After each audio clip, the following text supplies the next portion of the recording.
Merci. Vous pouvez vous asseoir, s'il vous plaît. Que Dieu vous bénisse abondamment. Et je vais vous demander d'être vraiment attentif et d'éviter des mouvements susceptibles de déranger la manière de suivre la prédication. Dieu a permis que tu sois là pour que dans son amour, il puisse te communiquer peut-être quelque chose que tu ne connais pas, mais ce quelque chose-là est capable de détruire sérieusement ta vie. Comme annoncé, notre enseignement à partir d'aujourd'hui porte sur la délivrance du monde des nuits. Je reconnais d'avance que c'est un enseignement qui a quand même une matière abondante, puisque quand je l'avais livré pour la première fois chez nous au Katanga, je me souviens qu'elle m'avait pris 2 semaines, jour pour jour, à part les jours de samedi.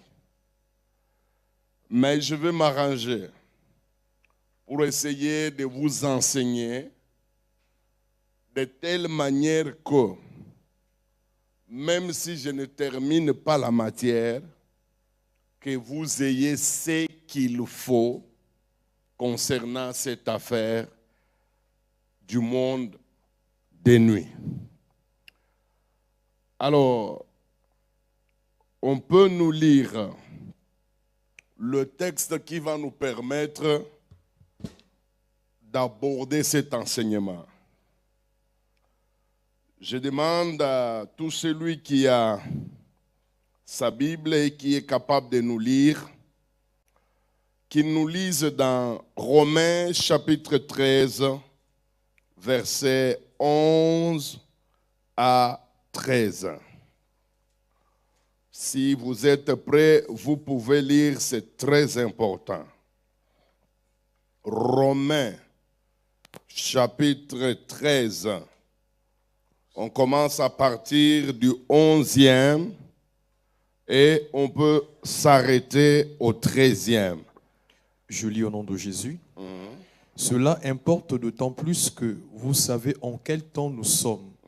C'est l'heure de vous réveiller enfin du sommeil. Car maintenant le salut est plus près de nous que lorsque nous avons cru. La nuit est avancée. La nuit est très avancée. Certaines traductions le disent ainsi. Le jour approche. Et le jour approche. Dépouillons-nous donc des œuvres des ténèbres et revêtons les armes de la lumière. Marchons honnêtement, comme en plein jour, loin des excès et des livrogneries, de la luxure et de l'impudicité, de querelles et de jalousie. Amen. Amen. Asseyez-vous. J'aurais voulu que chacun de vous ait un bloc-notes, puisque ça peut vous aider sérieusement. Et si vous n'en avez pas, même quelques feuilles peuvent faire votre affaire. Voilà l'un des textes parfois très difficiles à comprendre. C'est l'apôtre Paul qui écrit. Je ne vais pas commencer au verset 11, j'attaque directement la partie qui nous concerne. Nous sommes au verset 12. Paul dit, la nuit est trop avancée. Mais cependant, le jour approche. Dépouillons-nous donc des œuvres des ténèbres et revêtons-nous les armes de la lumière. Je laisse d'abord le verset 13 à côté, puisque nous allons y revenir. Paul nous parle d'une certaine nuit qui est trop avancée. Mais il reconnaît en même temps que quand bien même elle est trop avancée, cependant le jour approche. Déjà là, nous pouvons nous poser une question. La nuit, c'est quoi? Puisqu'on dit qu'elle est trop avancée. Alors il importe que nous puissions savoir d'abord la nuit dont on parle ici, c'est quoi? Vous devez savoir que dans la Bible, la nuit a plusieurs significations. Le mot nuit. En tout cas, dans toute la Bible, on ne donne pas à la nuit une seule signification. Dans la Bible, du moins selon mon expérience à moi, expérience de la lecture de la Bible, depuis que j'ai commencé à lire la Bible, moi-même, j'ai découvert à peu près 6 grandes significations du mot nuit. Mais dans mon intervention, on ne verra pas toutes les 6. Pourquoi? Puisque ça va nous prendre beaucoup de temps. Mais j'ai réservé pour vous, pour le début de cet enseignement, à peu près 3 grandes significations de ce qu'on appelle la nuit.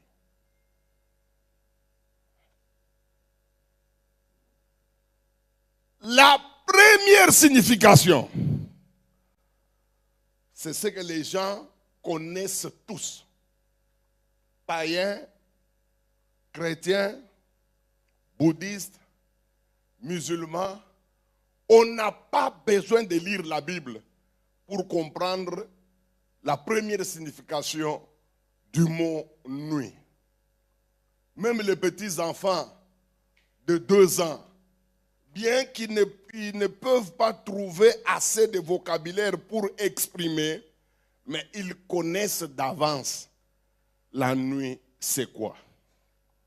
Et cette signification, nous la trouvons dans Genèse, chapitre 19, verset 33, qu'on nous lise.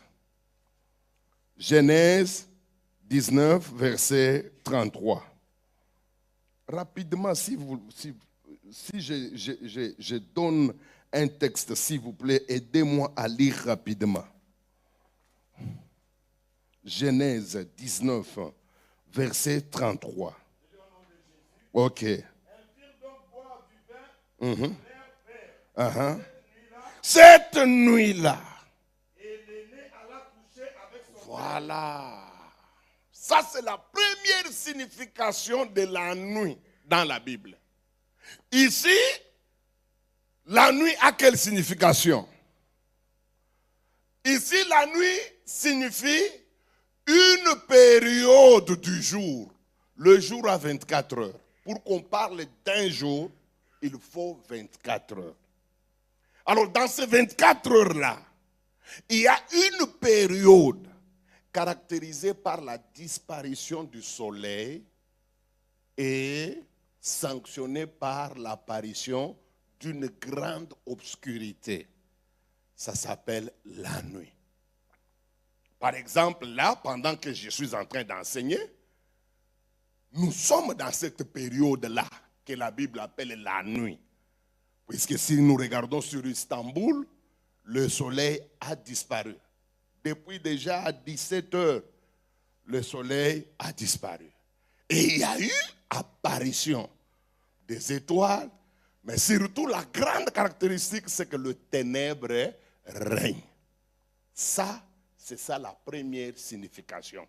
Donc, une période du jour caractérisée par la disparition du soleil et sanctionnée par l'apparition des grandes obscurités. Ça, c'est ce que tout le monde connaît. Ça ne demande même pas d'aller à l'école. Tout le monde connaît cette signification de la nuit ici. Tous les humains sur la terre. Quand quelqu'un dit on se verra la nuit, tout le monde comprend c'est à quelle heure on va se voir.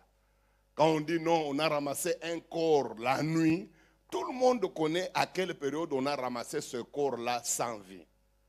Quand on dit non, une fille a été enlevée et violée la nuit, les gens connaissent bien quand est-ce qu'elle a été enlevée, puisqu'ils savent que la nuit, c'est une période d'un jour, mais caractérisée par la disparition, le retrait du soleil et l'apparition des grandes ténèbres. Quelqu'un me dira, pasteur, dans ton enseignement là, il s'agit de cette nuit-là. Oui, j'ai dit aussi, ça nous concerne dans cet enseignement. Ça nous concerne aussi. Mais nous continuons. Deuxième signification du mot nuit. Alors là, ça commence à changer. Ce n'est pas tout le monde qui connaît ça. Parce que ce sont des significations bibliques. C'est rare qu'un musulman comprenne ça. C'est rare qu'un chrétien qui ne lit pas aussi comprenne ce que je vais vous dire. Il y a des chrétiens qui ne connaissent pas la nuit comme ce que je vais vous dire tantôt là. Il y a des chrétiens qui ne connaissent que la première signification. Mais c'est la deuxième que je vais vous donner, beaucoup de gens ne connaissent pas ça. Quelle est la deuxième signification du mot nuit? Qu'on nous lise. 1 Thessaloniciens, chapitre 5, versets 7 à 11. Qu'on nous lise. 1 Thessaloniciens. Je lis au nom de Jésus. Voilà. Car ceux qui dorment la nuit. Oui. Et ceux qui s'enivrent. Et ceux qui s'enivrent quand? S'enivrent la nuit. Ah, là, on commence maintenant à nous ouvrir l'intelligence. La nuit en question, là, hein, c'est quoi? On dit que c'est la période où les gens s'enivrent. Est-ce que ça s'arrête là? Continue. Verset 8. Mais nous qui sommes du jour. Mais nous les chrétiens, la Bible nous appelle, nous sommes du jour. Ah, déjà, la Bible nous met en opposition avec un monde. Il dit, nous les chrétiens, nous sommes du jour. Mais ceux-là qui s'enivrent la nuit. On va nous montrer la nuit, c'est quoi? Continuez. Soyons sobres. Soyons sobres, nous qui sommes du jour. Ayant revêtu la cuirasse de la foi et de la charité. Voilà. Ici, la nuit a quelle signification? L'univers de ceux qui vivent dans le péché. C'est ça la deuxième signification du mot nuit dans la Bible. Si on dit que tu es de la nuit dans la Bible, on veut dire que tu es parmi les gens qui ont refusé le nom de Jésus et tu vis dans le péché. Et la Bible nous montre comment ces gens-là du monde de la nuit vivent. Et ce n'est pas moi qu'on nous lise. Et ayant pour casque...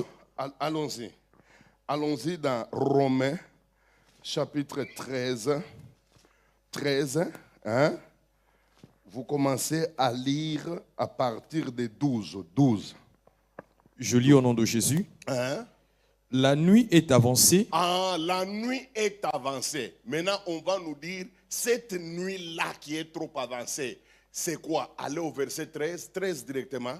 13, 14. Marchons honnêtement. Marchons honnêtement. Comme en plein jour. Comme en plein jour. Nous qui sommes les honnêtes, nous qui marchons avec Christ, nous sommes du jour, nous sommes de la lumière. Mais, continuez.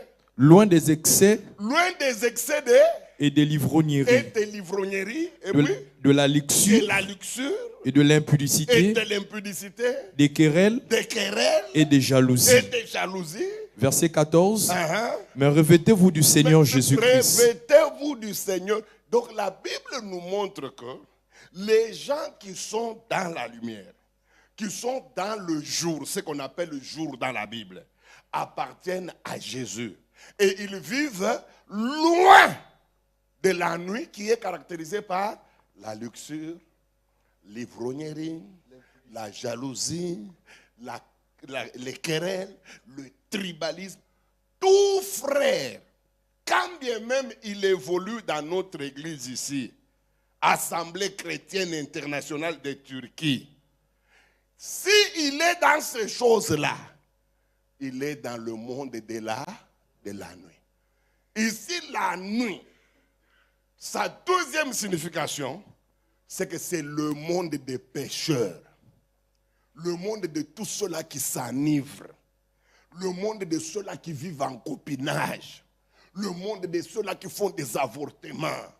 Le monde des querelleurs. Le monde des jalousies. Le monde des combats. Le monde des injures. Le monde là, la Bible appelle ça le monde de la nuit. Donc si tu es dans le péché, tu fais partie du monde de la nuit. Et si tu es dans la sanctification, la Bible dit, nous sommes les enfants du jour. Nous marchons dans la lumière. Alors la nuit, c'est le monde des pécheurs. Si tu es pécheur, tu fais partie du monde de la nuit. Ce n'est pas moi, c'est Dieu. Donc il t'appelle toi, la fille, le fils de la nuit. Troisième signification, et ça c'est encore plus fort, puisque ça, il faut être lecteur de la Bible. Personne ne peut connaître cette signification s'il n'est pas un chrétien. Et il n'a pas l'habitude de lire. Pour lui, il va rester seulement avec comme signification de la nuit ou une période du jour caractérisée par la disparition du soleil, avec comme conséquence l'apparition de l'obscurité. C'est tout ce que tu auras comme signification. Et c'est pourquoi quand bien même je parlais de la délivrance du monde de la nuit, dans ta tête, tu n'as vu que la nuit soir. C'est tout ce que tu as vu. Or moi, je vais aller dans toutes les dimensions. Troisième signification de la nuit dans la Bible. Ici, c'est dans la Bible, ce n'est pas dans le dictionnaire. La nuit, c'est encore quoi? Qu'on nous lise.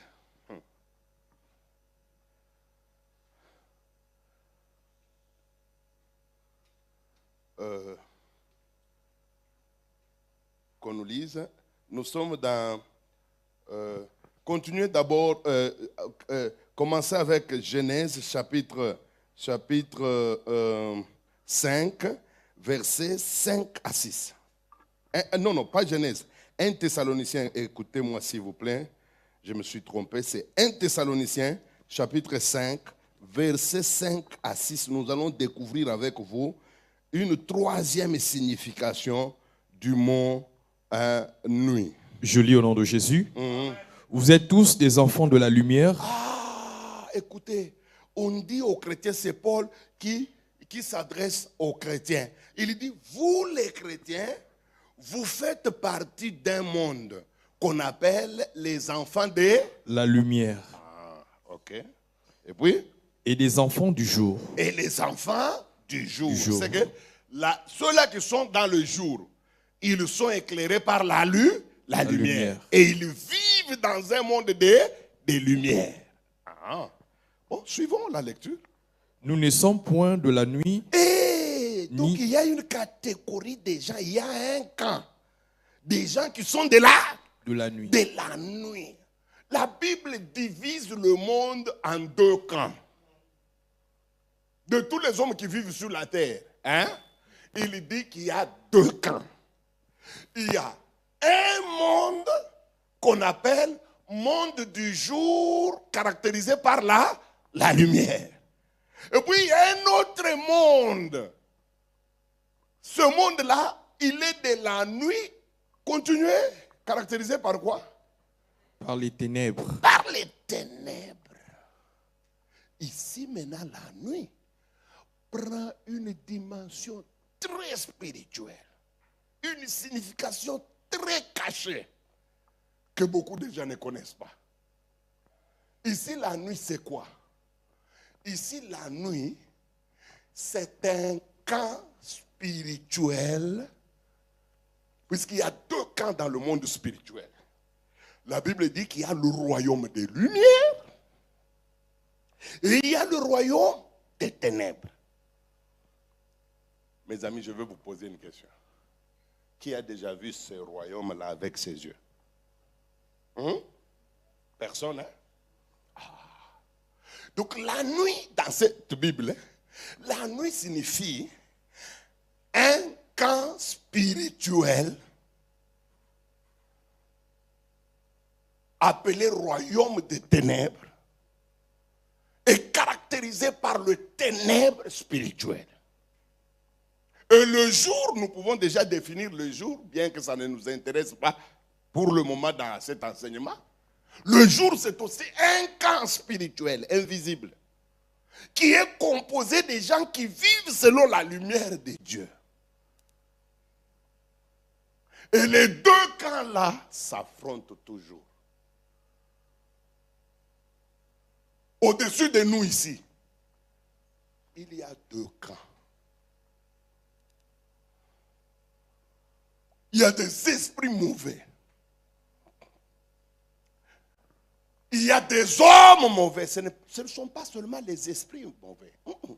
Quand je parle de ces camps-là, ne pensez pas que ce sont des humains uniquement. Non. Il y a tout. Puisque c'est spirituel. Et les humains ont l'esprit humain. C'est pourquoi ils font partie de ce monde-là.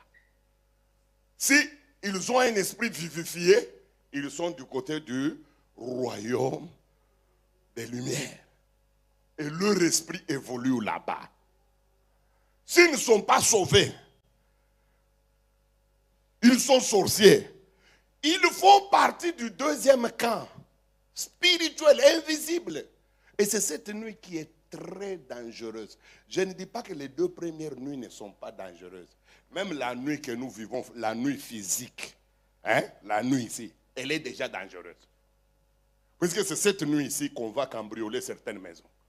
Pourquoi ils ne l'ont pas fait pendant le jour? Puisqu'ils seront attrapés. Donc, toutes les nuits que je viens de vous donner, toutes les trois dimensions des nuits, très dangereuses pour les chrétiens. Mais la plus farouche, la plus terrible, c'est la troisième signification là. Le camp spirituel caractérisé par le noir, où règnent complètement les œuvres des ténèbres. Et ces deux camps se battent sérieusement pour contrôler l'homme. Et j'aimerais vous dire, et le royaume de Dieu, et le royaume de Satan, ils se battent tous pour contrôler la nuit. Mes amis, il y a des combats que vous ne pouvez pas imaginer qui se font dans le monde des esprits pour avoir le contrôle de la nuit. Alors ici, nuit, toutes les trois significations. Les anges de Dieu veulent avoir le contrôle de toutes les nuits en Turquie. Toutes les nuits. Dieu veut s'assurer que c'est lui qui a le monopole. Satan aussi de son côté ne lâche pas. Il veut à tout prix que toutes les nuits du monde jusqu'à la fin du monde soient contrôlées, soient estampillées par son cachet. Il veut ça. Quelqu'un me dira, pasteur Esdras, pour quelle raison les deux royaumes se battent pour contrôler la nuit? C'est simple. Toute journée commence par une nuit. impossible d'avoir ce qu'on appelle le jour sans que ça ne commence par une nuit. Aujourd'hui, nous sommes le 40e. Le 15. Le 15. Le 15 a commencé quand? À minuit. À minuit. Nous sommes la nuit. C'est pourquoi ils veulent contrôler la nuit. Pourquoi? Parce que c'est la nuit qui détermine la journée. Celui qui a vaincu la nuit sera vaincu toute la journée. Raison pour laquelle dans ma vie, 90% de mes prières, je les fais la nuit. Et regardez Jésus, hein, toute sa vie, je n'ai jamais, en tout cas, j'ai lu la Bible, peut-être je peux me tromper, peut-être, puisque les erreurs sont humaines. Mais j'ai lu la Bible plusieurs fois. Je n'ai jamais vu Jésus en train de faire une prière personnelle pendant la journée. Jamais. Jamais. Jésus n'avait que 2 moments où il priait trop. S'il vous plaît, honorez Dieu en évitant ce que vous êtes en train de faire là. Jésus priait la nuit. Et s'il ne prie pas la nuit, c'est le petit matin. Ce qu'on appelle aurore. Pour ne pas déranger. Ce qu'on appelle en Swahili Bora, les gens de Tanzanie, Mapambazuko. Quand il fait très noir là, c'est-à-dire entre 3 heures du matin ou 4 heures du matin jusqu'à 7 heures, Jésus-Christ était toujours debout. Et là, j'ai toujours un grand enseignement, la vie des prières de Jésus. Pourquoi Jésus-Christ priait la nuit? Puisqu'il voulait avoir le contrôle de la journée. Tout celui qui ne prie pas la nuit, il sera récupéré pendant la journée. Deuxième raison. Pourquoi est Satan et Dieu, tous ils veulent contrôler la nuit?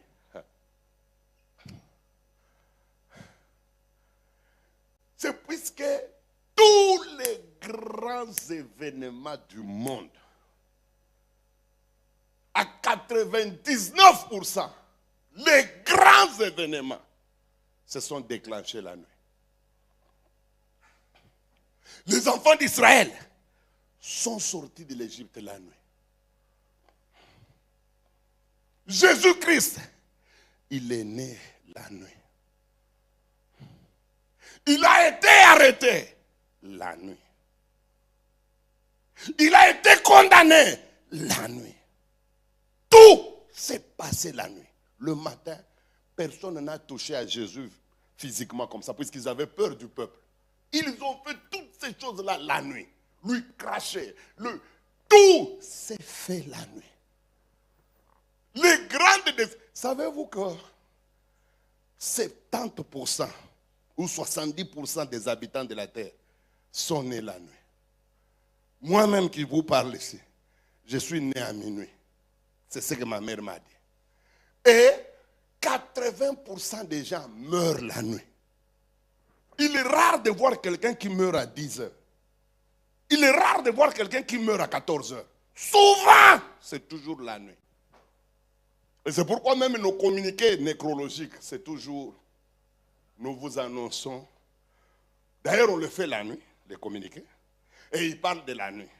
Nous vous annonçons la mort des frères Gérard, mort survenue dans la nuit de...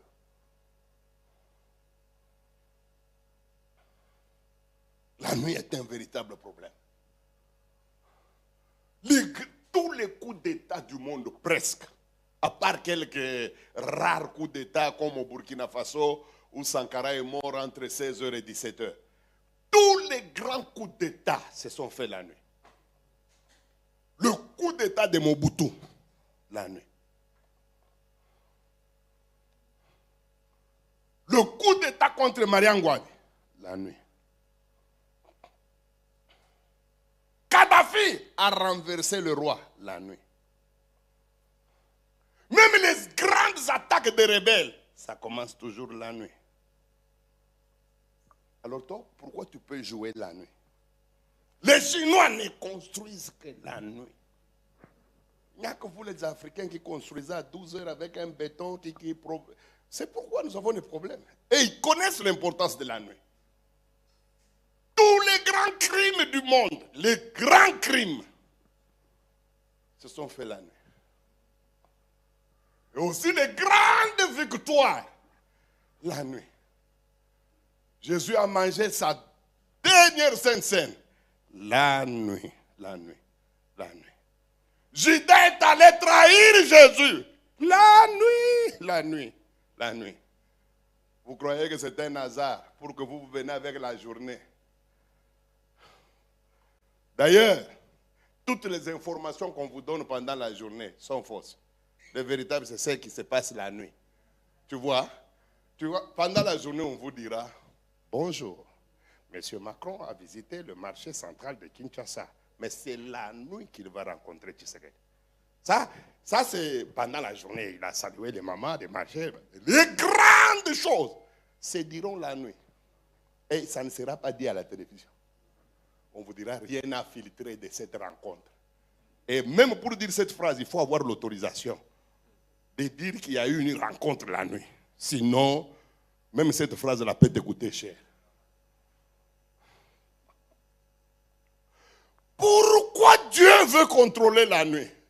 Puisque c'est pendant la nuit que les activités démoniaques atteignent leur niveau paradoxal. La Bible dit, la nuit vient où personne ne travaille. Ça, c'est la première chose. C'est la Bible qui dit ça. La Bible dit encore, ceux qui s'enivrent et ceux qui font l'impudicité le font là, ce n'est pas moi.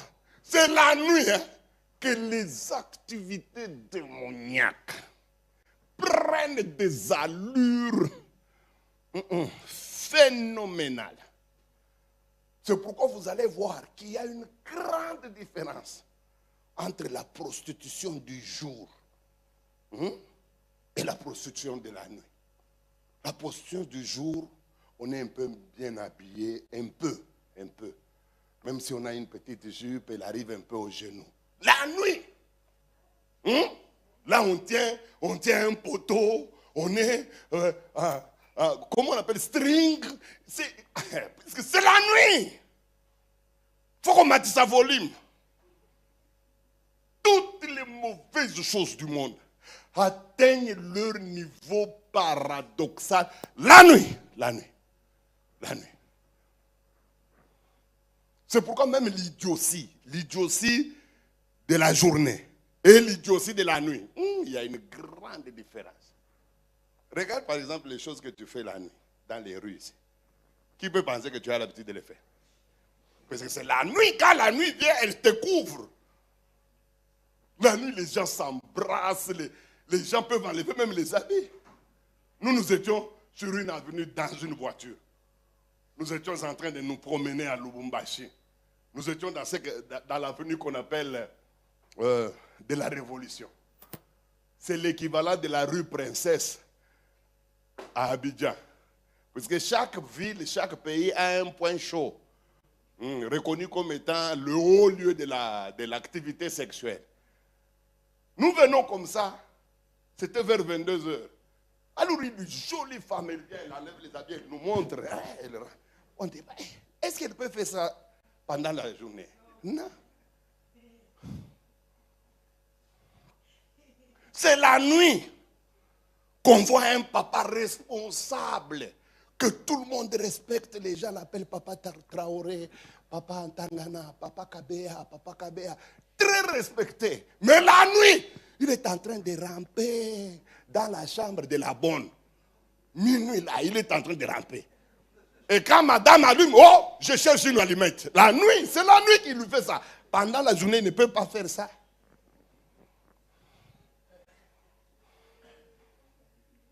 Écoutez, ce qui va te faire mal.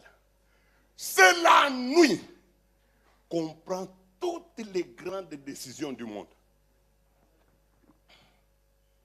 Regardez même quand tous les présidents du monde veulent s'adresser à leur population. Il y a toujours un communiqué de la bande filante qui va commencer vers le matin. Le président va s'adresser ce soir à minuit. Alors, pourquoi minuit?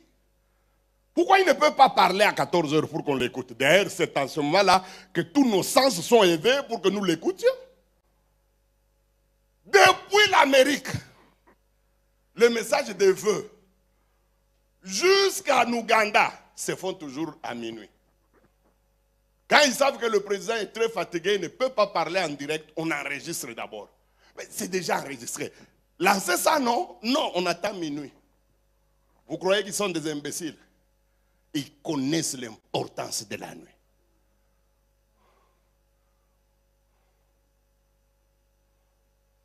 Je parle un peu de notre pays. Kassaboubou est à la maison en train de dormir. Le haut commandement s'est déjà réuni le 24 avril, le 24 décembre, novembre plutôt, en train de fêter la victoire qu'il y a eu sur les rebelles et tout. Mais vite, la réunion se transforme. Comment vous trouvez ces civils ici? Oh non, ils ne savent pas diriger le pays. Déjà à 23 heures, le régime doit tomber.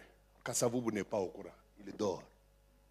À minuit, on entend déjà à la télévision, Congolaises et Congolais.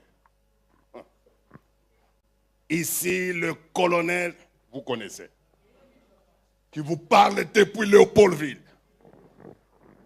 En effet, le haut commandement militaire a pris la nuit. Ne dormez pas, frère.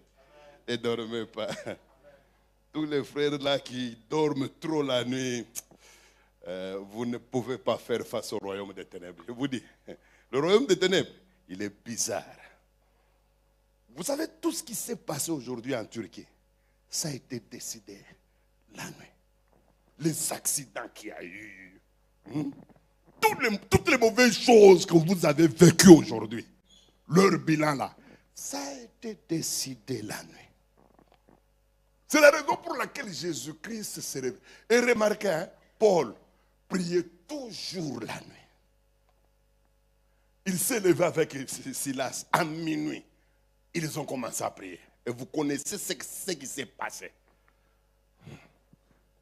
Si vous ne vous réveillez pas la nuit, vous aurez des problèmes très sérieux. Nous avons défini la nuit. Nous avons donné les raisons qui font que les deux royaumes cherchent à contrôler la nuit. Maintenant, allons.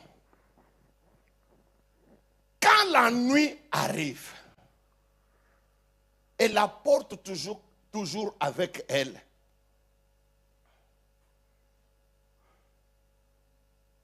ces 3 choses ou 4 que je vais vous annoncer. Quand la nuit vient,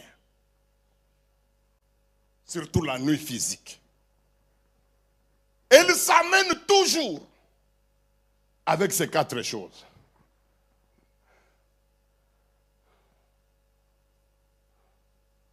Qu'on nous lise. Jean, chapitre 9, verset 4. Je lis au nom de Jésus. Il faut que je fasse, tandis qu'il est jour, les œuvres de celui qui m'a envoyé. La nuit vient où personne ne peut travailler. Répète, la nuit vient où personne ne peut travailler. Première chose que la nuit amène, cessation d'activité. C'est Jésus lui-même qui reconnaît. Il dit, voici la nuit vient. Et quand elle va arriver, personne ne va travailler. Donc la nuit apporte comme première conséquence cessation d'activité. Je sais que ici, c'est d'abord la nuit physique. La nuit comme période du jour caractérisée par le retrait du soleil et l'apparition de l'obscurité. Mais c'est aussi vrai pour une autre nuit là, le camp des ténèbres. Quand elle s'abat sur ton commerce, les activités vont cesser. quand elle s'abat sur ton mariage, toutes les activités liées au mariage vont s'arrêter. Même les devoirs conjugaux ici, les intimités vont s'arrêter. Pourquoi? Puisque la nuit est tombée sur votre mariage. Faites attention. Quand la nuit tombe sur un ministère, il y aura cessation de tous les services que vous connaissez. L'homme ne sera plus capable de dégager l'onction comme il dégageait il y a 10 ans. L'homme ne sera plus capable de guérir les malades. Pourquoi? Gagné par la nuit. Deuxième chose que la nuit apporte, suivez très bien. Un roi, chapitre... Job 14, verset 13. Job 14, verset 13. Je lis au nom de Jésus. Si l'homme, une fois mort, pouvait revivre, j'aurais de l'espoir tout le temps de mes souffrances. Job 14, hein? Oui. Verset 13, hein? Non, verset 13 plutôt. Oh, si tu voulais me cacher dans le séjour des morts, m'y tenir à couvert jusqu'à ce que ta colère fût passée, et me fixer un terme auquel tu te souviendras de moi. Verset 14. Si l'homme une fois mort pouvait revivre, j'aurais de l'espoir pour le temps de mes souffrances, jusqu'à ce que mon état vînt à changer. Verset 15. Tu appellerais alors, et je te répondrai. Tu languirais après l'ouvrage de tes mains. Non, je me suis trompé. Prenez 1 Roi, chapitre 3, versets 5 à 10. 5 à 10. 5 à 10.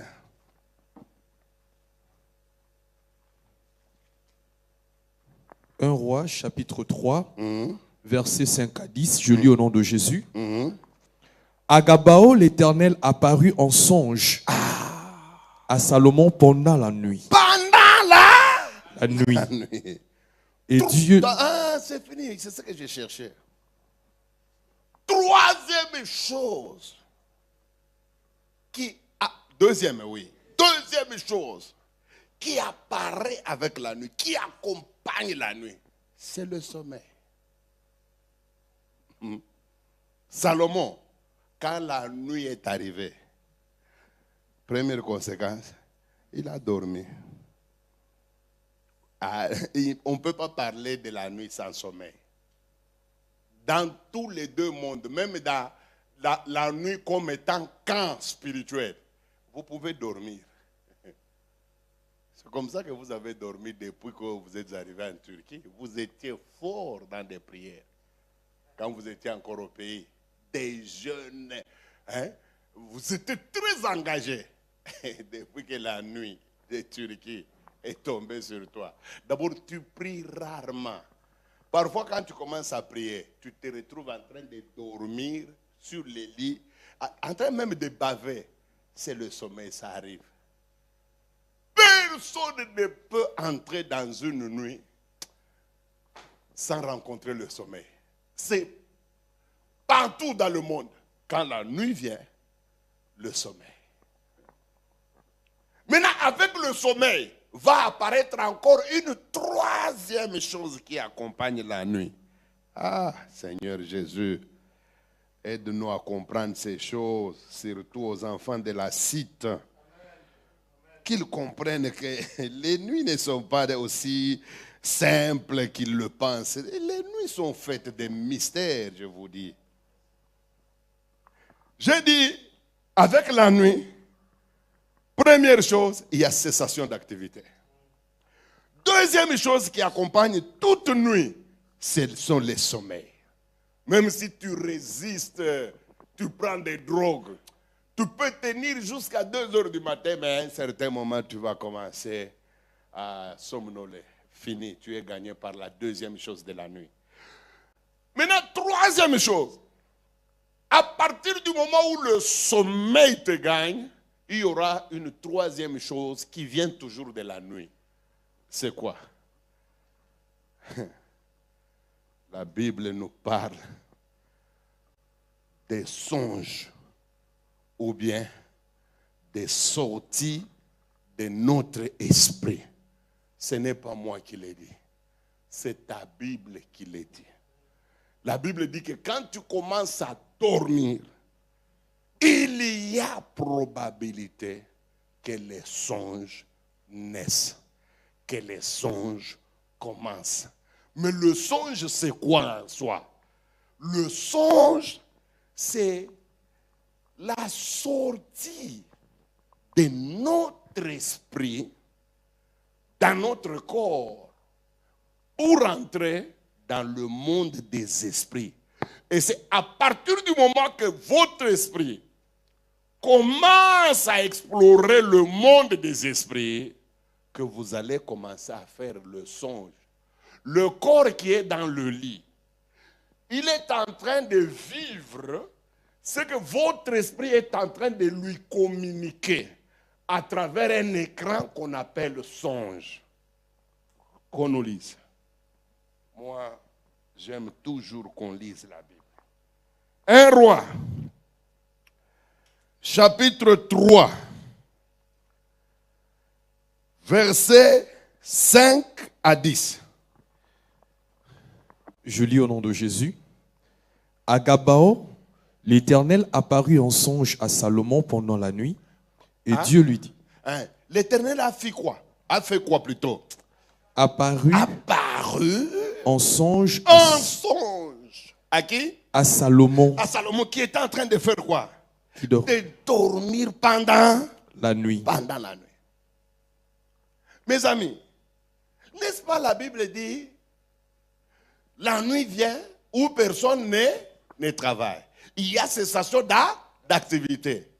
Ah oui, ça c'est vrai. Mais il y a une autre dimension. Elle est plus élevée. C'est la dimension spirituelle. On voit le roi Salomon, tu peux t'asseoir. Le roi Salomon dans un lit. Ça c'est grave. Totalement endormi. S'il vous était donné, à son époque, s'il vous était donné d'aller le voir, vous allez trouver son corps dans le lit. Mais ce qui m'étonne, hein, tout en étant dans le lit, Salomon a fait beaucoup de choses alors que son corps ne bougeait pas. Ça va vous aider, ça va vous étonner. Il était totalement, son corps totalement inerte. À le regarder, c'est presque la mort, puisqu'il ne bougeait pas. Mais là, tout en dormant, il a fait des choses qu'il n'a jamais faites dans la vie éveillée. Et on va voir les choses qu'il a faites. Son esprit est sorti. Et son esprit est entré dans le monde des esprits. Vous devez savoir qu'il y a deux mondes sur cette terre. Il y a le monde des vivants, des humains. C'est le monde physique. Turquie, France, Espagne, Cameroun. C'est physique, nous nous voyons. Nous nous rencontrons. Mais il y a un deuxième monde qui, lui, est totalement invisible. On ne le voit pas avec les yeux. Et ce monde est composé uniquement d'esprits ou des esprits. Il y en a des bons, il y en a des mauvais. Les bons, on les appelle les anges, les 24 vieillards, le Saint-Esprit. Ce sont les esprits qui font partie du monde. Mais il y a aussi des mauvais. Les mauvais, on les appelle démons. Pas des démons seulement. Il y a aussi des esprits de revenants, les esprits des morts. Ils sont dans ce monde-là. C'est comme ça que tu peux dormir et tu croises un esprit des morts. Saül est allé voir un grand féticheur de la Bible. Pourquoi? Pour qu'il rencontre l'esprit de Samuel. Samuel est déjà mort. Dans ce monde-là, il y a des fantômes, ils sont là. Il y a des esprits démoniaques, ils sont là. Il y a le diable, ils sont là. Maintenant, quand nous dormons, nous commençons à faire le songe. La Bible dit que notre esprit sort. Il sort, il va où? Il va dans son monde-là, le monde de ses équivalents. Les équivalents, ce sont les esprits qui sont là-bas. Et il va faire des rencontres. Pour Salomon, quand son esprit est sorti, il a rencontré un grand esprit que la Bible appelle l'Éternel Dieu des armées. Son esprit à lui a rencontré cet esprit-là. Il y a eu conversation. Salomon a fait beaucoup de choses, hein, tout en dormant. Ne crois pas qu'avec la nuit, toutes les activités s'arrêtent. Oui, toutes les activités s'arrêtent quand il s'agit de ton corps. Ton corps, c'est vrai, sera inerte. Ton corps, c'est vrai, ne bougera pas. Mais tu peux faire des choses que même ton corps ne peut pas faire avec ton esprit. Salomon a prié. Une prière qu'il n'a jamais faite en étant éveillé. Et je ne connais pas un seul jour où Dieu a écouté la prière de Salomon comme celle qu'il avait faite dans le rêve. Ce qui m'étonne, une prière faite dans le rêve, mais elle a des effets dans la vie courante de tous les jours. Et puis pas des effets éphémères, mais ce sont des effets qui ont pris tout un avenir de Salomon. Grâce à une prière faite dans le sommeil. Ne jouez pas. J'irai loin avec toi. Savez-vous qu'il a contracté une alliance dans le rêve avec Dieu? Et Dieu lui a dit, j'établis cette alliance-là entre toi. Dans le rêve, hein, comment une alliance contractée dans le rêve, sans une signature physique comme ça, commence à produire des effets dans la vie de Salomon jusqu'à sa mort? Ne jouez pas avec le monde de la nuit. Vous pouvez vous marier la nuit. Et un mariage accepté et par Dieu et par les démons. Toi, tu peux appeler ça rêve. Les esprits s'en moquent. Hein? Pour toi, c'est un rêve. Mais pour Dieu, tu as été marié. Pour Satan, tu as été marié. Et ce mariage-là, si tu ne le brises pas, tu ne seras jamais marié sur la terre. Ne jouez pas. Si Salomon a prié dans le rêve, et on l'a exaucé dans le rêve, et les effets sont sortis au grand jour dans la vie éveillée, qui es-tu toi pour manger quelque chose la nuit et rester intact dans la vie de tous les jours? Et qu'est-ce que tu as mangé? C'est une main noire qui t'amène une viande. À la fois elle est comme nauséabonde, à la fois elle est comme normale. Même toi-même dans le rêve là, tu te dis, mais je ne peux pas manger ça, mais on te fait manger. Dans le monde de la nuit, tu y as pris quelque chose. On s'en fout de ce que tu vas dire pendant la journée. Ça ne les concerne pas. C'est pourquoi cet enseignement est très important. Je vous dis. Je vais vous donner des exemples. Parce que moi-même ici, j'ai été victime du monde de la nuit. Pasteur que j'étais. Il y a des choses pas très très commodes qui se passaient dans mes rêves. Et j'ai fait ça, je vous dis. J'ai parlé en langue. Ce monde-là n'a jamais eu pitié de moi à cause du parler en langue. Bien que le parler en langue soit aussi un grand moyen pour déclencher des choses. Mais au niveau où j'en étais, même le parler en langue n'arrivait pas à résoudre mes problèmes. Quand nous dormons, c'est vrai, les activités s'arrêtent. Mais il y a notre esprit qui ne s'arrêtera jamais. Et d'ailleurs, c'est quand notre corps s'arrête que l'esprit devient plus actif. On dirait que l'esprit a toujours été bloqué par la noyade des activités du corps physique, tellement que nous sommes noyés dans les tchabou-tchabou, notre esprit ne travaille pas. Mais c'est quand nous allons dormir que l'esprit entre en activité. Et les victoires dans ce monde-là dépendent largement de la qualité d'esprit que tu as.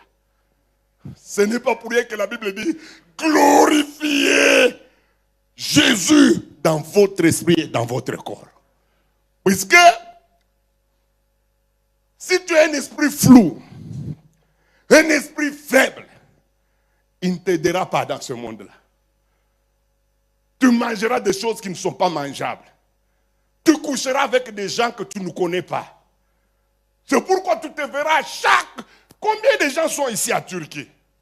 17 ans en Turquie. Mais chaque fois qu'il dort, il se voit toujours au Tchad. Vers la bande à Ouzou là-bas. Il y en a d'autres ici quand il dort. Il se voit toujours dans des forêts. Dans le profond Congo. Vous pensez que c'est un jeu? La Bible dit ceci. C'est Dieu qui parle à l'église de Thyatire. Je sais où tu es. Là est le trône de Satan. Il y a des gens, nous sommes assis avec eux ici. Mais Dieu sait là où ils sont réellement. Tu viens en Turquie. Mais comment expliquer que chaque nuit quand tu dors, tu te vois toujours à Mbujimaï au Congo. Tu te vois toujours au Cameroun, chez le roi de Bangante. Pourquoi? Pourquoi? Parce que vous avez l'habitude de dire, vous, les scientifiques, que les rêves et les songes, c'est le reflet de notre psyché. Bon, si c'est vrai, cette définition est vraie. C'est normal que quand quelqu'un est en Turquie, qu'il commence à rêver de la Turquie, des choses qu'il voit en Turquie, puisque c'est ce qu'il voit tous les jours. Mais comment chez toi, 17 ans en Turquie, quelqu'un m'a dit, je l'ai rencontré aux États-Unis, il me dit, pasteur, ça fait plus de 20 ans que je suis dans ce pays. Je n'ai jamais rêvé l'Amérique, jamais. Je vais dans des fêtes et puis à un certain moment, j'étais président de la communauté congolaise de ma ville. C'est vous dire comme je maîtrise l'anglais, tout. C'est moi qui aide les nouveaux venus là à se retrouver en Amérique. Mais pasteur, quand je dors moi, ça va vous étonner. Je me vois toujours au village. Ce qui est grave, je me vois nu. Parfois, derrière la case de ma mère.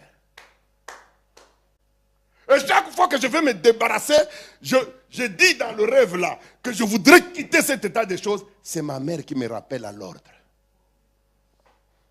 Pasteur, est-ce que tu peux m'aider? Je dis, tu as un problème avec le monde de la nuit.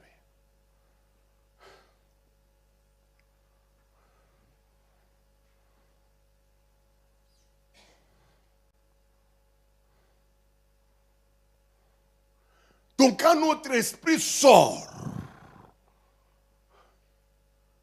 nous commençons à vivre un phénomène que nous appelons songe. Ça, c'est la quatrième chose. Première, nous avons dit, voilà. Deuxième chose, le sommeil. Troisième chose, j'ai commencé par dire la sortie de l'esprit, du corps. Qui est, j'appelle ça la quatrième chose, puisque c'est une conséquence de la sortie. Vous comprenez? Qui est le songe. Voilà, écrivez les 4 choses là.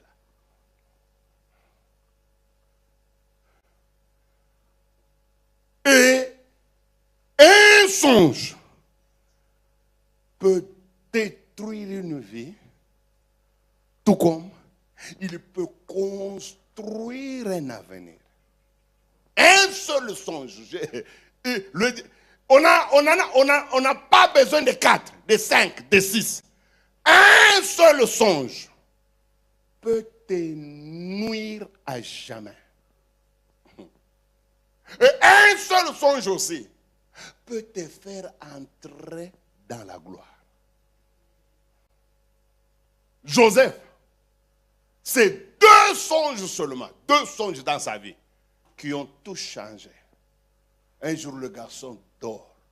Avant cela, on n'avait jamais dit quelque chose d'extraordinaire sur Joseph, à part le fait qu'il avait une tunique multicolore. Un point, un trait. Est-ce qu'avec une tunique multicolore, est-ce qu'on peut gagner la vie?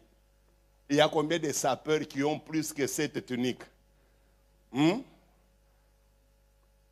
Mais qui sont rien en Europe, en Turquie. S'il y a des sapeurs qui ont plus que ce que Joseph avait.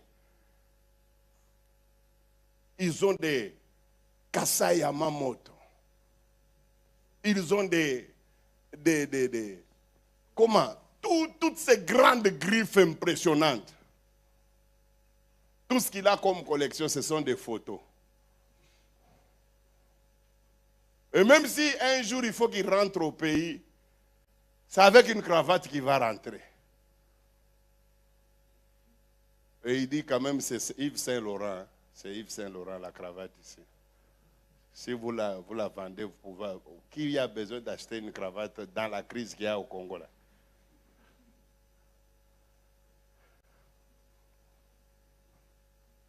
Mais Joseph a connu 2 rêves qui ont complètement bouleversé sa vie. Ça a commencé avec un rêve. Il voit dans le rêve.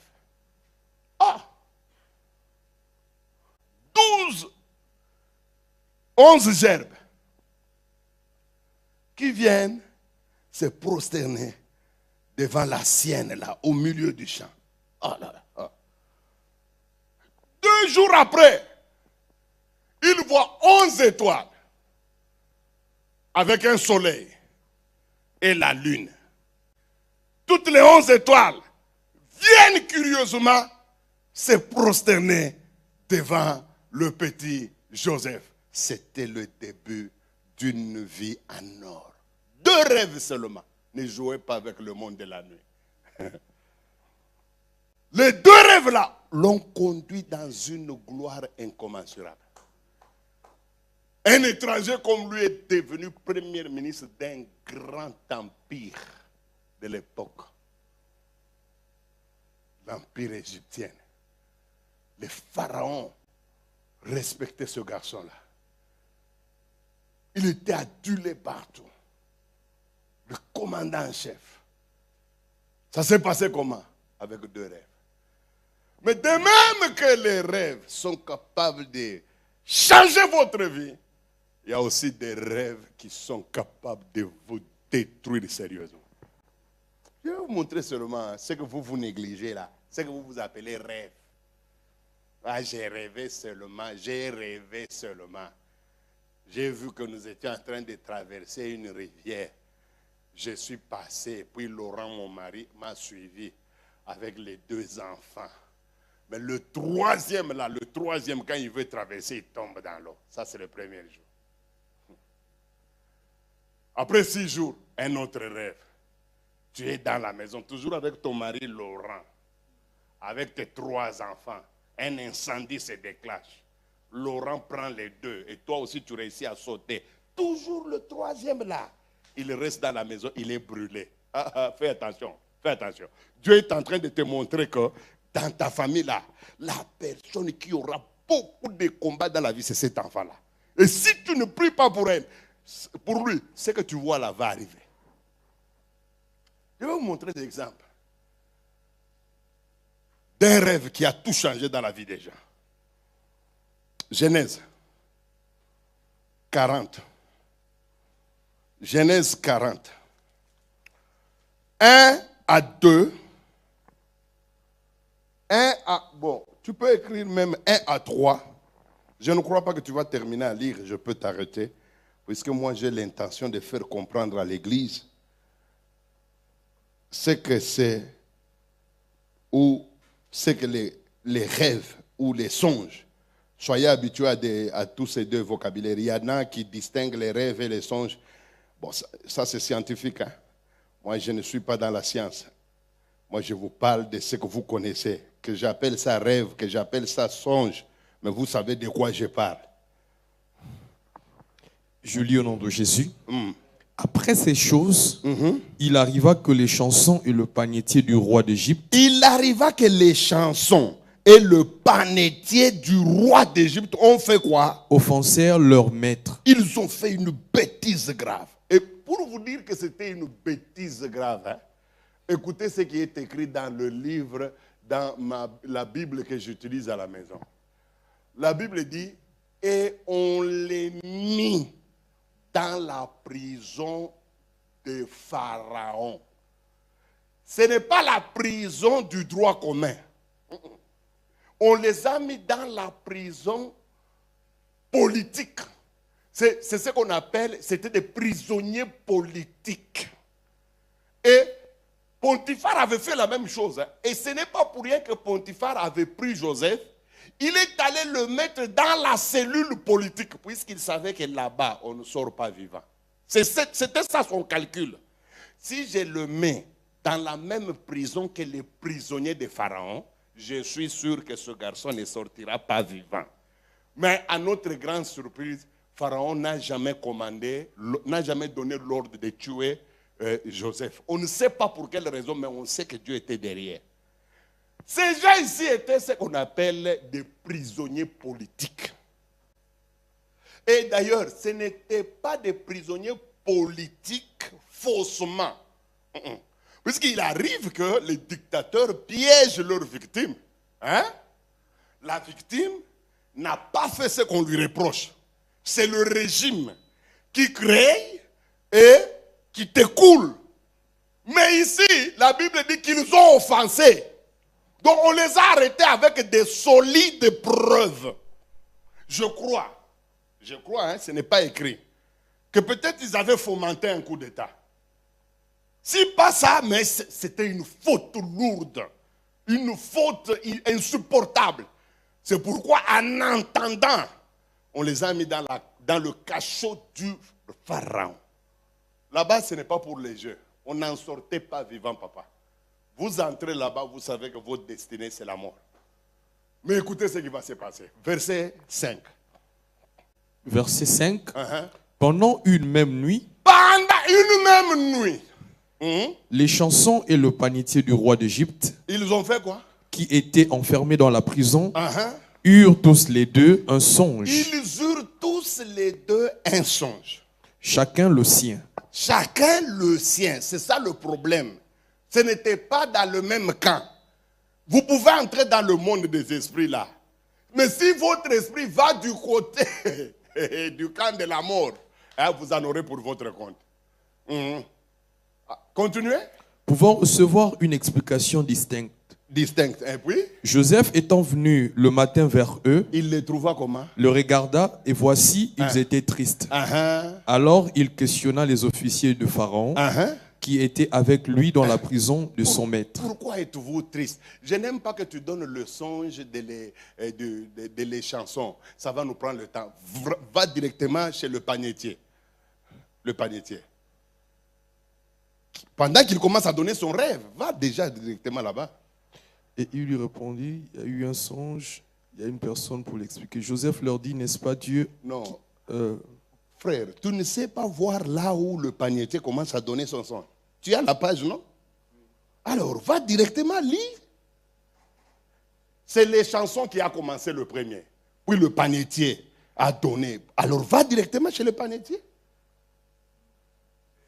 16, verset 16. Le chef de panetier, voyant que Joseph avait donné une explication favorable. Continue. Le chef de panetier, voyant que Joseph avait donné une explication favorable, il dit, voici, il y avait aussi dans mon songe. Dans mon songe, j'ai vu quoi? 3 corbeilles de pain blanc sur ma tête. Sur ma tête. Qu'est-ce qui va se passer? 17. Dans la corbeille la plus élevée, il y avait pour Pharaon des mets de toute espèce. Et puis? cuits au four et les oiseaux les mangeaient. Les mangèrent. Allez directement à l'interprétation de Joseph. Joseph va lui dire quoi? Joseph répondit Il lui dit, et dit, en voici ah, l'explication. voici l'explication. Les 3 corbeilles Les 3 corbeilles que tu as vues là, sont 3 jours. 3 jours seulement qui te restent. Et puis, encore 3 jours, encore 3 jours. Et Pharaon enlèvera ta tête de dessus toi. Tout a commencé avec un rêve. Tu peux t'asseoir. Voilà 2 officiers coupables, tous. Coupables d'une faute lourde, on ne sait pas laquelle. Mais tout ce qu'on connaît, c'est qu'elle était assez lourde pour les amener dans la cellule privée de Pharaon, attendant la mort. Ils ont vécu là-bas beaucoup de jours, beaucoup d'années. Pharaon n'avait jamais pris une décision.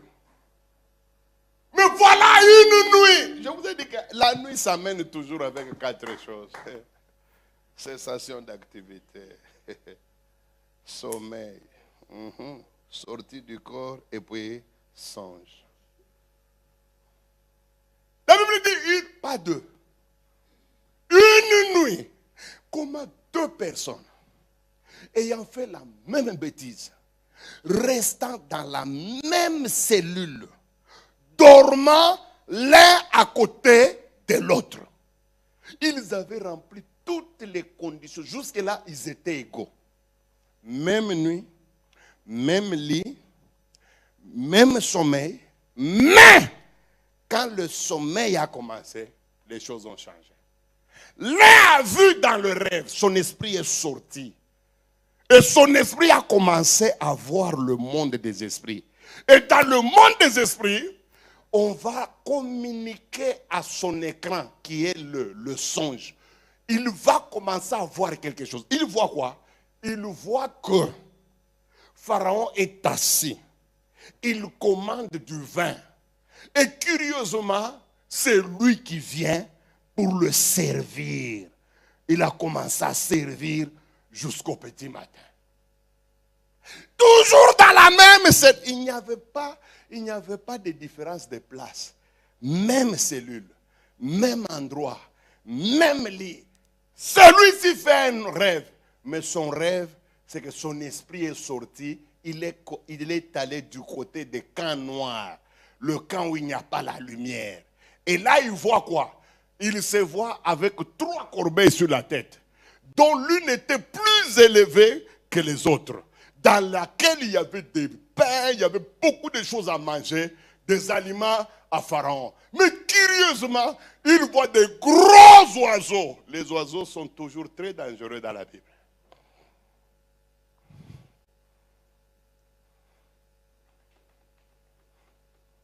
Et les oiseaux là sont venus, ils ont commencé à manger.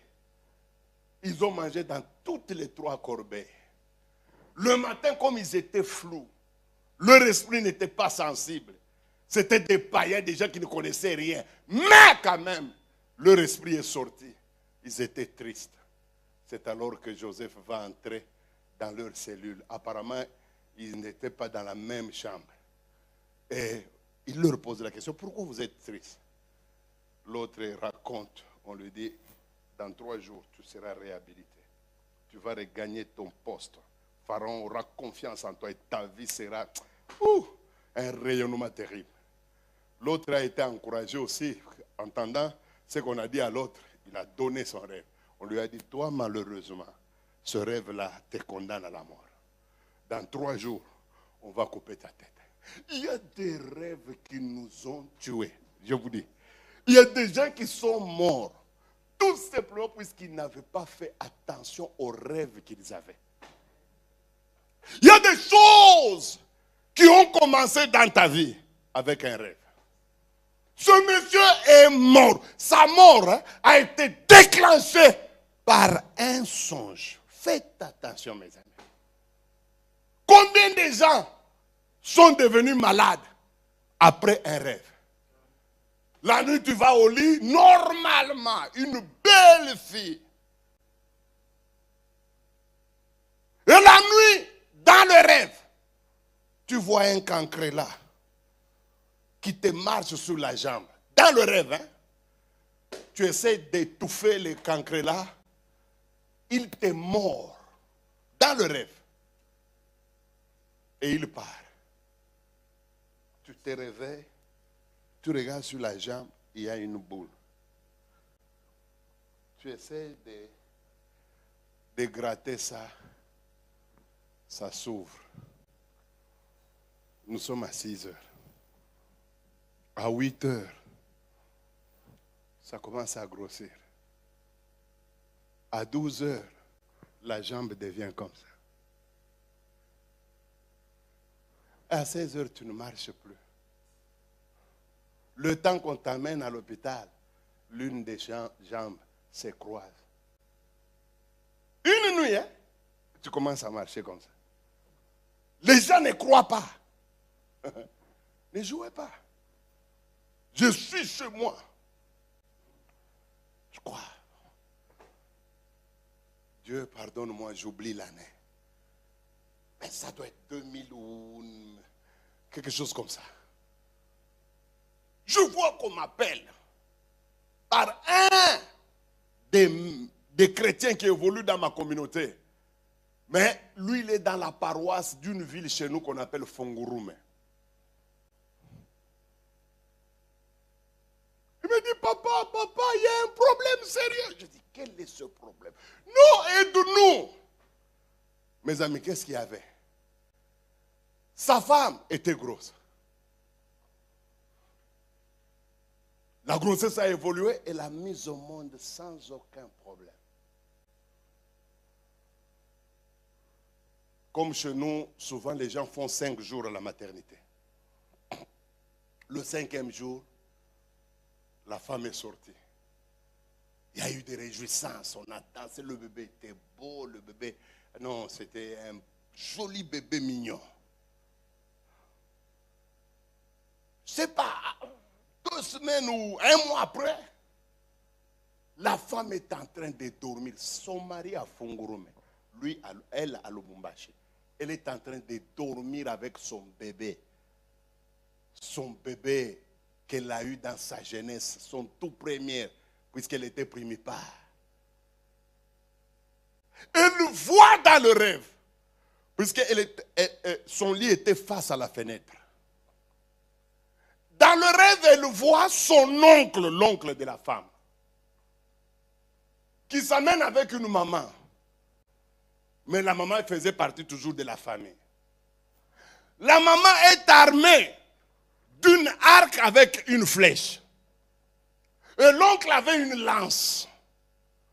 Elle dormait et elle le voyait dans le songe. Elle les entendait parler. La femme dit à l'oncle, le bébé est là. Laisse que je lui lance la flèche pour qu'elle meure. L'oncle dit non. Au lieu de tirer sur le bébé, tire directement sur la femme elle-même. Il faut qu'elle meure. C'est alors que cette maman-là a pris la flèche et l'a lâchée. La flèche est sortie, elle a transpercé la fenêtre et elle est allée tout droit dans le sein gauche. Tiens! La femme me dit, hein, dans le rêve là, elle a eu des vives douleurs, vous voyez? C'est comme si elle vivait l'événement en live, alors que c'était un rêve. Pendant qu'elle rêvait que la flèche est entrée dans le sein, les deux là ont commencé à rire. Ce n'était pas un rire, mais ils ricanaient. Un peu comme des hyènes là. Des rires bizarres. Et puis ils ont disparu. Et la femme se réveille. Elle regarde à la montre. Il est minuit. Elle regarde le sang. Il y a le sang qui coule. Une flèche reçue dans le sommeil, mais qui a des effets immédiats, physiques, et directement, une douleur a commencé à l'envahir. De minuit à 6 heures, elle a souffert une douleur inouïe. Et le sein prenait du volume. Elle appelle les membres de sa famille. Quand les membres rentrent, ils trouvent que le sein avait été vraiment très, très engrossé. C'était très, très gros. Et l'autre est resté petit. Le temps qu'on la prenne, qu'on la mette dans un taxi pour l'amener aux cliniques universitaires de Lubumbashi, mes amis, elle était incapable de marcher. Tant le sein pendait. Elle avait des problèmes, c'était devenu gros. Une fille d'à peu près, une femme d'à peu près 18 ans, c'était son premier accouchement. Elle pouvait avoir honte de laisser ses seins à la portée de tout le monde. Mais la douleur était tellement vive qu'on la soutenait par tout le monde, même le taximène. Mais qu'est-ce que tu vas dire puisque tu ne peux rien faire? Mes amis, on l'amène aux cliniques universitaires. Déjà, ça commençait à devenir vert. De minuit, à 10 heures, ou quelque chose, 10 heures ou 9 heures, déjà, une partie du sein devenait vert. On entre, on fait les examens. Le diagnostic, cancer en phase terminale. Non, même sa maman est tombée, elle a dit, la mienne ne peut pas mourir comme ça. On appelle David, son mari. C'est son mari qui m'appelle. Papa Esdras, au nom de Dieu, même si tu es en train de faire quoi que ce soit, je t'en supplie, ne m'abandonne pas.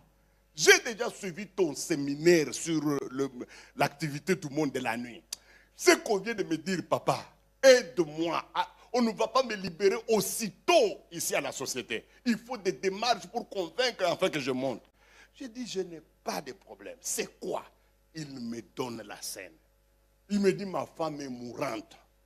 On lui a jeté une flèche la nuit. Et le diagnostic est tombé aux cliniques universitaires. Cancer des seins en phase terminale. On n'avait même pas encore terminé à parler. Lui-même, il change d'avis. Il dit, non, pasteur, au lieu que toi, tu ailles à aux cliniques universitaires là, je leur donne l'ordre qu'ils te rejoignent là où tu es. Je dis, ça m'arrange. Qu'ils viennent. Ils ont loué un taxi. De Lubumbashi jusqu'à Kipushi. Oh, mes amis, j'étais là dans l'église puisque je dirigeais l'intercession. Quand on m'annonce que la femme de David est dehors, moi je croyais qu'elle va marcher. Je l'attendais. Mes amis, pour la sortir seulement du taxi, un problème sérieux. Un gros sein comme ça. D'abord, elle est devenue comme un monstre. Vous voyez, du côté droit, vous avez un petit sein juvénile.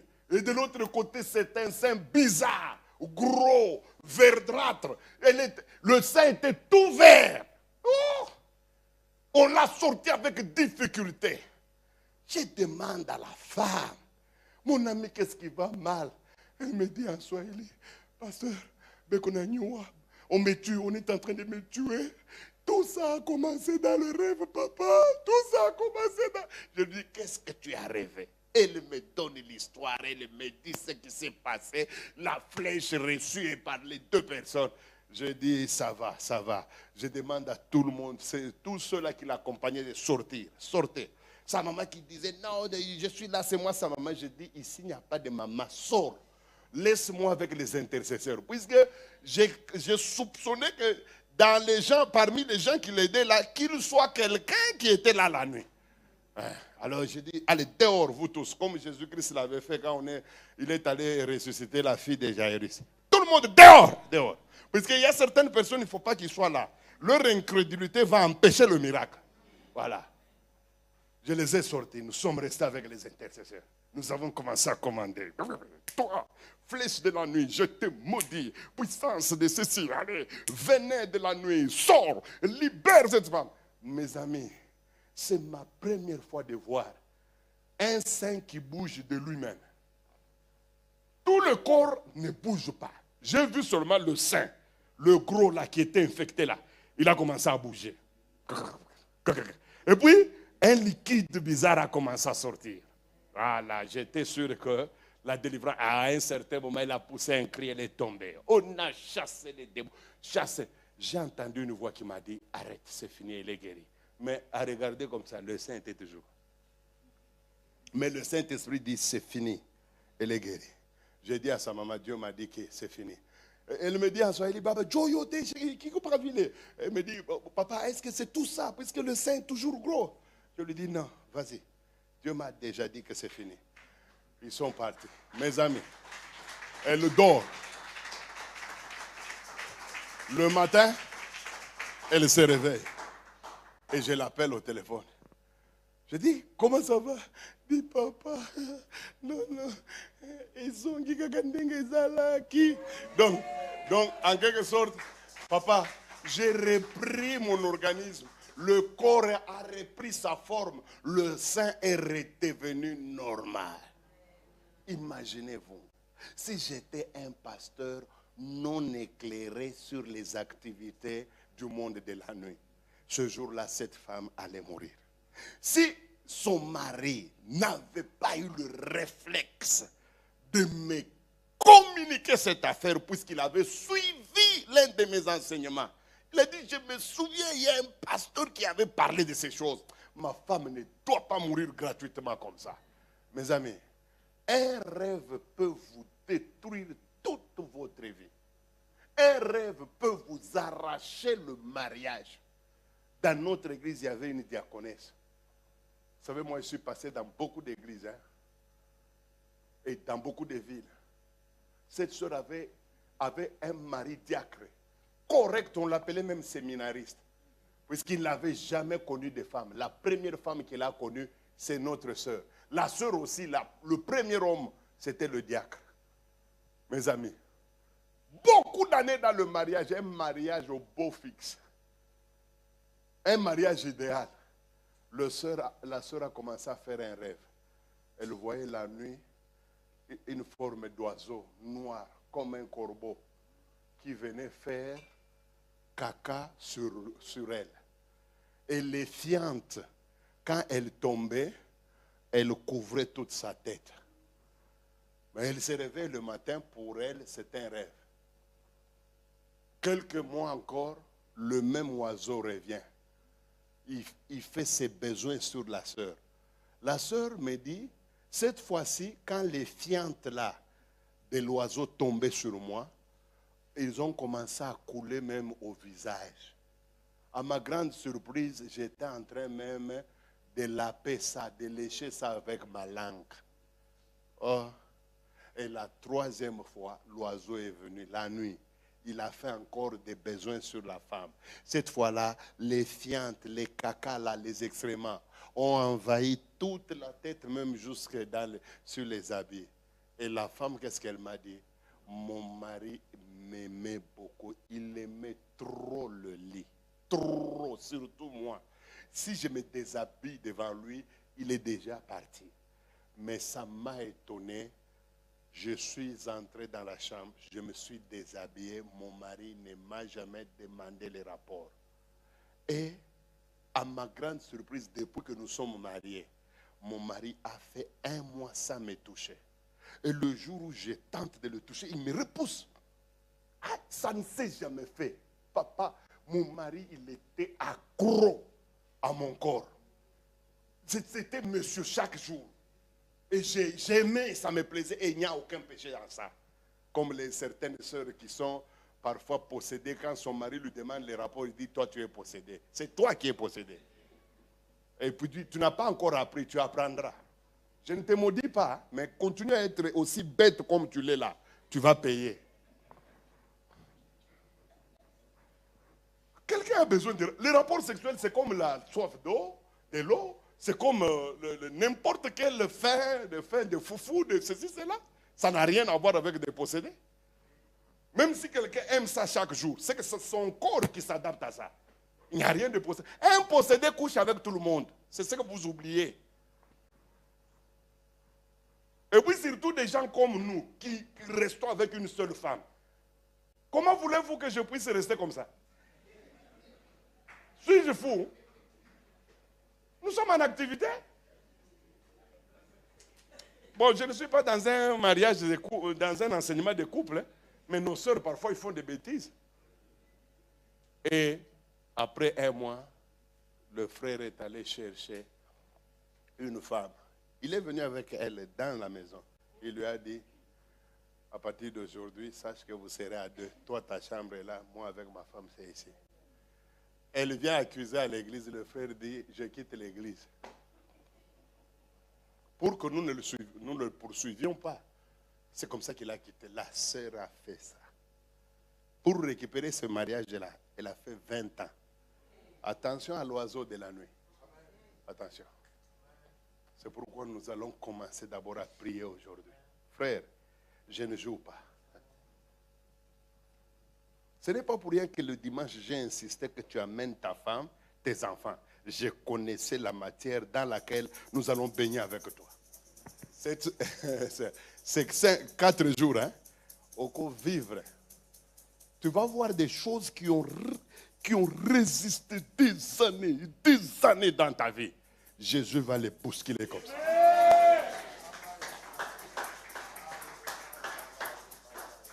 C'est pourquoi nous allons nous tenir debout. Si tu as déjà fait un rêve, pareil, mon frère, ne joue pas. Commence déjà à détruire puisque les conséquences sont incalculables. Ma soeur, je ne joue pas. Si tu t'es déjà vu marié dans un rêve, alors que tu es célibataire ou tu es encore marié, mais tu te vois dans le rêve marié à une autre personne, moi je suis sûr que tu ne termineras pas ta vie dans ce mariage. Nous allons entrer dans une prière terrible. Alors je crains de crier, hein? Je préfère d'abord, pasteur, que tu guides les premières prières là de répétition, et puis moi je vais continuer avec le peuple. Donnez-moi du thé, s'il vous plaît. Bénis d'abord le Seigneur. Lève ta main droite, bénis le Seigneur. Dis, ô Dieu de mon salut, je te dis merci, Seigneur, parce que tu fais tomber ce soir. Pardon. Le pasteur est trop actif, mais vous ne l'êtes pas. C'est pas comme ça qu'on chasse les démons. Amen. La Bible dit Jésus-Christ chassait les démons à haute voix. À haute voix, il faut hausser le ton. Alors utilise tes mains maintenant, dis, ô Dieu de mon salut, je te dis merci. Parce que ce soir, tu fais tomber les écailles de mes yeux. Commence à dire merci au Seigneur, t'as pas les mains. Les écailles tombent. Les écailles ce soir. Par cet enseignement. Par cet enseignement. Priez. Merci Seigneur. Au nom de Jésus. Seigneur, les écailles ont tombé de nos yeux. Les écailles tombent. Les écailles tombent. Au nom de Jésus. Les écailles tombent, Seigneur. Oh, combien riche. Seigneur, merci parce que les écailles ont tombé de nos yeux à travers cet enseignement. Nous te disons merci. Nous te disons merci parce que ce soir, les écailles sont tombées. Les écailles sont tombées de nos yeux. Nous te disons merci.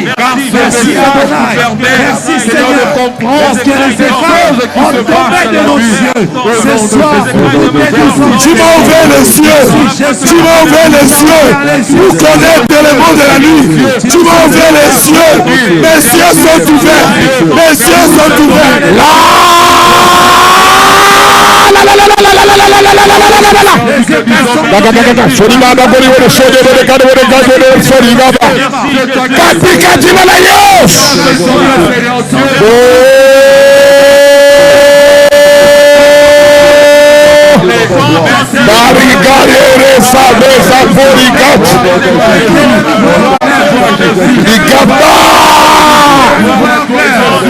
oreilles sont tombées. Les écailles sont tombées. Merci Seigneur. Les écailles sont tombées. Merci Jésus pour ce Nazareth. Yahweh, je te dis merci pour ce message merveilleux. Jésus, nous tomber les écailles. Yahweh, nous te disons merci. Au nom de Jésus de Nazareth. Merci éternel Dieu. Merci Jésus pour ce message. Merci parce que tu nous as parlé ce soir. Yahweh, Seigneur, c'est toi qui nous as parlé. C'est toi qui nous as révélé ces choses cachées. C'est toi qui nous les as révélées. C'est toi qui nous a parlé ce soir. Nous te disons merci Jésus. Yahweh, merci pour les écailles qui sont tombées de nos yeux. Merci Seigneur Dieu. Car la Bible déclare que Dieu parle d'une manière si singulière. Seigneur, merci parce que tu nous as parlé. Les écailles sont tombées de nos yeux. Merci Jésus Christ de Nazareth. Yahweh, nous te disons merci. Prions, brisez. Merci Yahweh, tu nous as parlé. Au nom de Jésus, ce que je ne connaissais pas, maintenant je connais. Ce que je ne comprenais pas, maintenant j'ai compris. Ce que je ne sais pas.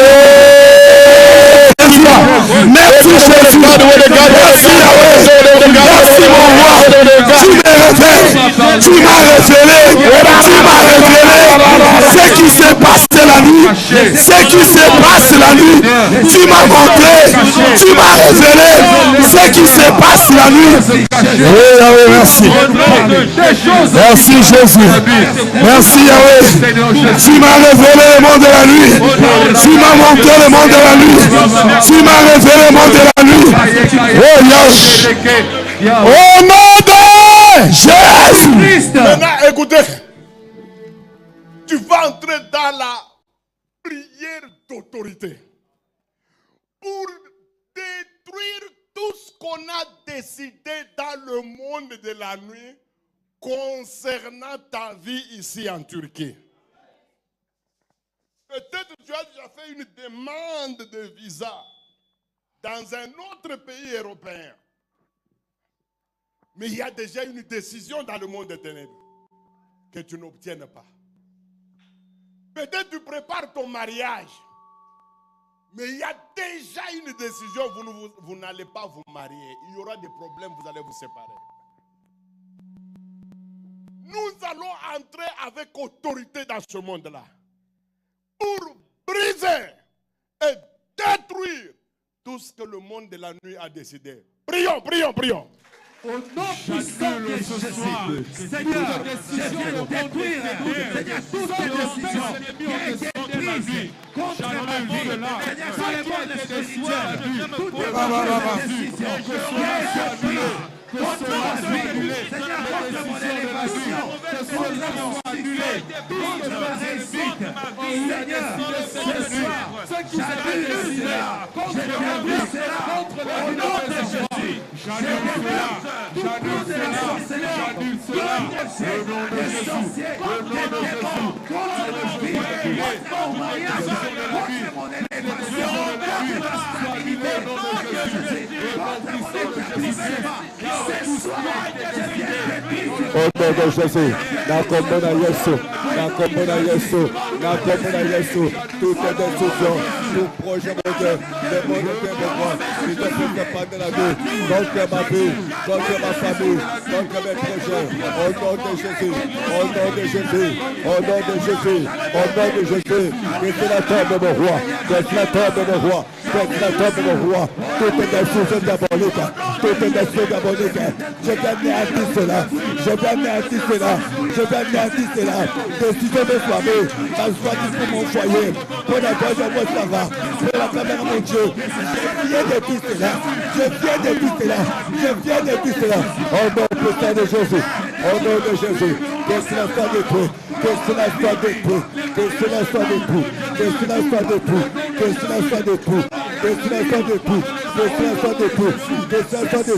au nom de Jésus, na pofa lelo, na zokwesa, na zoboya, ma loi nyonso, projet de Kwabe, na bosembo de Dieu, contre Filanga, na mboka o, il y a ma arrestation, je refuse je refuse. Au nom de Jésus, au nom de Jésus, au nom de Jésus, je refuse. Projet de travail, mon Dieu, ma vie à moi, d'accord. Je refuse. Au nom de Jésus, au nom de Jésus, au nom de Jésus, au nom de Jésus. Projet de travail, mon Dieu, Nicolas Pilanga, nous sommes à l'hommage, au nom de Jésus, au nom de Jésus, au nom de Jésus, prochain Mabé, et sang de la Mangoboko, et sang de la Mangoboko, et sang de la Mangoboko, retrait expéditeur, au nom de Jésus, n'avez sang de la Mangoboko, n'avez sang de la Mangoboko, pas à la nord, pas à la sud, pas à la est, pas à l'ouest, et sang de la Mango, au nom de Jésus, au nom de Jésus, au nom de Jésus, au nom de Jésus, prochain de ce matin de roi, dans ce coin sango,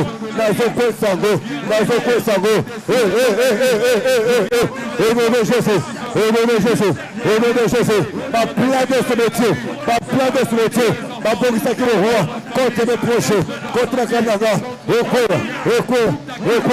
nom de Jésus, au nom puissant de Jésus, au nom puissant de Jésus.